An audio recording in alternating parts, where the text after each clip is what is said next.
So yun no, pag-usapan natin ngayon para hindi masyado magastos din sa feeds para sa mga sisiw o para man sa iba. Mas maganda na mag-breeding lang tayo ng mga manok nang naayon sa demand, naayon sa order ng ating mga buyer. Okay, so for example sa akin, ang daming gusto bumili po ng mga daming order po ng basilan. So ginagawa natin, nag-breeding po tayo ng mga basilan. So nung nakaraan ay tapos na po tayong nagbenta po ng mga disold na mga sisiw na basilan para sa mga thesis project. Okay, so breeding tayo ng naayon sa pangailangan ng tao, pangailangan ng buyer. Kung mag-breeding ka ng mga manok na wala kang plano, hindi pinaplano ang pag-breeding na kung saan pagkatapos may mga sisiw na hindi natin alam kung saan ibenta, yun ang isa sa dahilan kung bakit maubos yung ating pira pambili ng feeds. So kung mapansin nyo sa ating kulungan ngayon, halos wala ng mga sisiw doon, naubos na.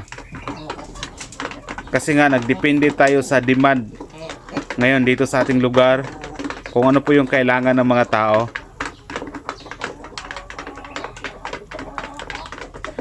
So nung nakaraan, nakabenta tayo ng mga almost mga 100 na mga disold na mga sisiw na basilan. Okay, actually kulang pa ngayon, di ba?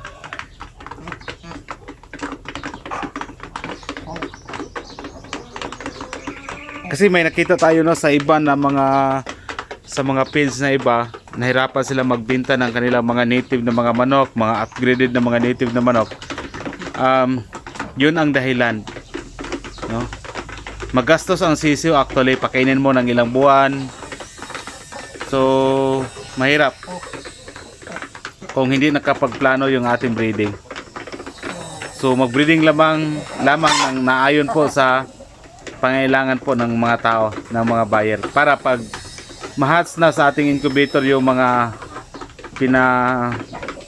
itlog ng ating mga manok, automatic meron ka ng agad na buyer.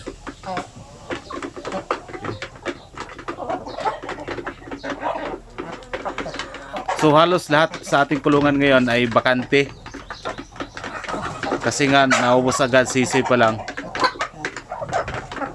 Mas maganda kasi magbenta ka ng mga sisiw para mabilis yung pera kaysa maghintay ka 3 months, 4 months ang tagal tapos ibenta mo pa per kilo. Lalo ngayon, nung kahapon nagulat ako sa kiluhan ng feeds, napakamahal ng per kilo ng feeds ngayon. So nag-increase po sila. So be wise talaga sa pag-alaga ng mga manok, kasi kung hindi natin ginagamitan ng utak, nakawala, baka titigil na. Nagmahal na yung mga feeds ngayon. So lalo na yung mga feeds para sa mga sisiw, nako, sobrang mahal. Kaya mas maganda na mga disold pala, mga bagong hatch, kung may buyer, ibenta na agad. Iwan ko lang bakit ganun yun, hindi naman yan ganyan dati.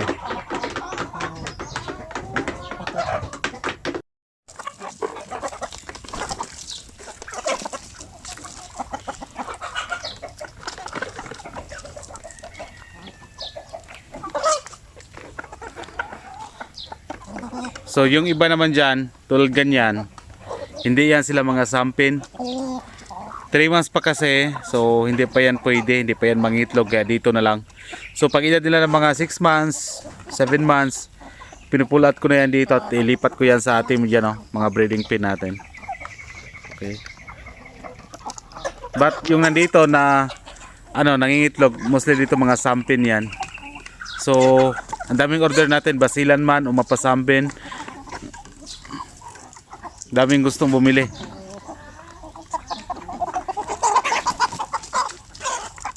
So far yan lang po yung ating mga manok dito, mga purebred na mga native.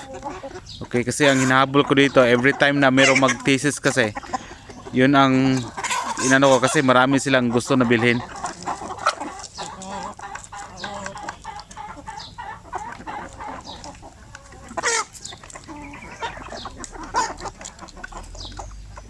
Kasi kung hindi kasi nakaplano yung pag-breeding natin ng mga manok, breeding lang ng breeding, magparami lang ng magparami, Tapos pag nandyan na, pagdating ng 3 months, ibenta per kilo na sa murang halaga. Kumbaga hindi nakaplano ang inyong mga manok na mabuti, medyo alanganin siyang kumita. Kasi ang plano lang natin puro alamin kung paano mag-alaga. Madali lang naman yan eh. So ang problema niyan, ang pinaka challenge mo niyan, kung paano ibenta yung inyong mga manok sa maganda na presyo, sa tama na presyo. Kasi kung ibenta natin, ipilit natin ng murang halaga ang ating mga manok, walang silbi ang pagninegosyo ng manukan kung hindi ka man kumikita. Okay, tulad sa atin doon, no? Meron tayong Black Astrolorp kasi nga merong nag-order sa atin 100 na basilan, i-cross natin sa isang Black Astrolorp. So may kumukuha sa atin ng 100, kaya bumibili tayo ng mga Black Astrolorp. Pero kung sabihin natin na bibili ako sa ng 10 na cross na basilan at saka yung mga Black Astrolorp, yung native cross heritage na mga manok, 10 lang, 20, 30, ay hindi na ako mag-breeding ng ganyan kasi ilan lang yan.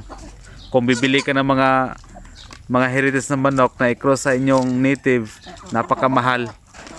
Kaya isip-isipin muna talaga bago mag-breeding, bago bumili ng manok, kung talagang kailangan ba. Kung hindi naman, wag nang bumili para hindi masayang ang pera. Okay, so yan lang yung pinaka-sikreto na mai-share ko sa inyo ngayon, na dapat pinaplano ang pag-breeding ng mga manok para hindi magasto sa feeds. Okay, ang ganito sa kanila, araw-araw mga almost mga 30 plus yung ating breeders dito, pero nag-consume lang sila ng sa umaga 2 kilos, sa hapon 1.5 kilos. So hindi masyado magastos sa feeds. Kung marami lang akong sisew, yun ang pinaka magastos talaga. Okay, so puntahan natin yung iba nating mga basilan. Nagkaon na sila, Diaboy? Wala pa? Okay. So okay.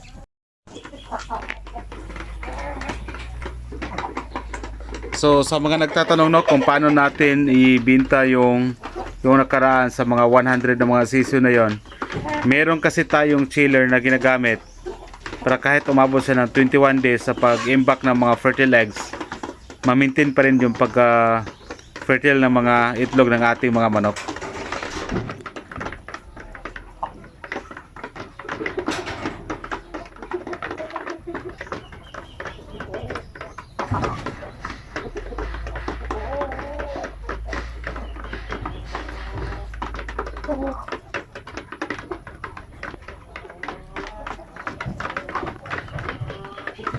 Okay, so ito, another set ito ng ating mga basilan.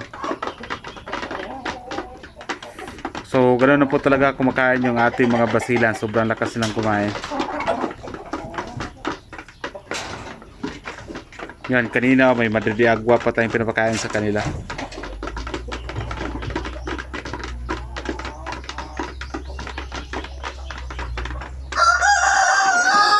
Ang ratio ng ating mga manok dito, actually kaya niya 1:8, 1:7, pero mas maganda 1:5. Pero sa atin dito 1:6 yung nandito. Okay.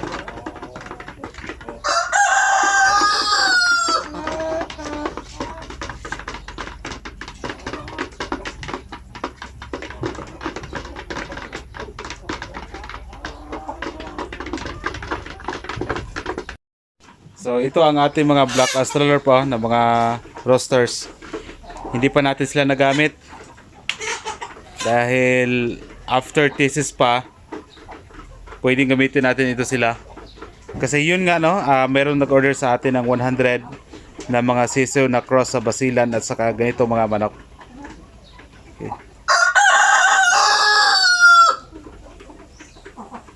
Kaya mag-breeding tayo ng nakaplano talaga.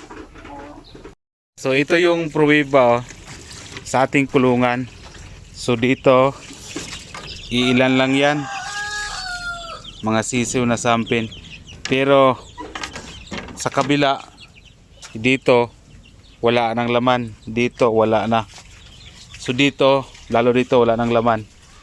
So hindi na tayo gumagastos sa kuryente, pailaw para sa mga sisiw. So yan, Talagang nakaplano ang ating pagbreeding kasi mahal din yung paggamit ng mga incandescent bulb.